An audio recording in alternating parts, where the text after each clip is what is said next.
சிரிக்கவும் சிரிக்கவும் கூடிய தெனாலிராமனோட கதைகள் பார்த்துட்டு இருக்கோங்க. இன்னைக்கு என்ன கதை பார்க்கலான்னு வாங்க.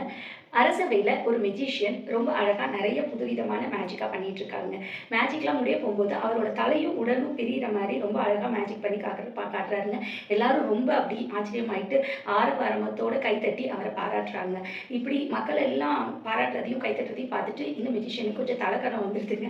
அவர் உடனே ஒரு சேலஞ்ச் பண்றாருங்க. என்ன மாரி இவ்ளோ ட்ரிக்கியா, இவ்ளோ சிறப்பா யாராச்சும் ஏதாச்சும் மேஜிக் பண்ண முடியுமா? அப்படின்னு கேட்குறாங்க.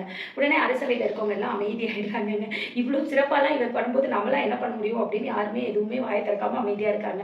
ஆனா தெனாலிராமன் மட்டும் நான் ஒரு மேஜிக் பண்ணவா? ஆனா நான் பண்ற மேஜிக்க நான் வந்து கண்ண மூடிக்கிட்டு பண்ணுவேன். நீங்க கண்ண திறந்துக்கிட்டே அந்த மேஜிக்க பண்ணலாம் அப்படின்னு சொல்றாங்க. இத கேட்ட அந்த மெஜிஷியனும், ஓ! இவரால கண்ண மூடிட்டு பண்றத நம்மளால என்ன கண்ண திறந்துட்டு பண்ண முடியாதா? அதெல்லாம் நான் பண்றேன். என்ன வேணா சொல்லுங்க நான் பண்றேன் அப்படின்னு சொல்றாங்க. உடனே தெனாலிராமன் அந்த அரசவையில இருக்க ஒருத்தர அனுப்பிச்சு மொளகாத்தூள் எடுத்துட்டு வர சொல்றாங்க. அவங்க மிளகாத்தூள் கொண்டு வந்தோனே தெனாலிராமன் கண்ண மூடிட்டு அந்த மிளகாத்தூள கண்ணு மேல போட்டுக்கிறாங்க. இப்போ இதுதான் மேஜிக் ட்ரிக்கு. நான் கண்ண மூடிட்டு மிளகாத்தூள என் கண்ல போட்டுக்கிட்டேன்னா, அதே மாரி நீங்க கண்ண திறந்துட்டு போட்டுக்கோங்க அப்படின்னு. இத கேட்ட உடனே அந்த மெஜிஷியன் தல தெறிக்க அந்த ஊர விட்டே ஓடி போயிடுறாங்கங்க.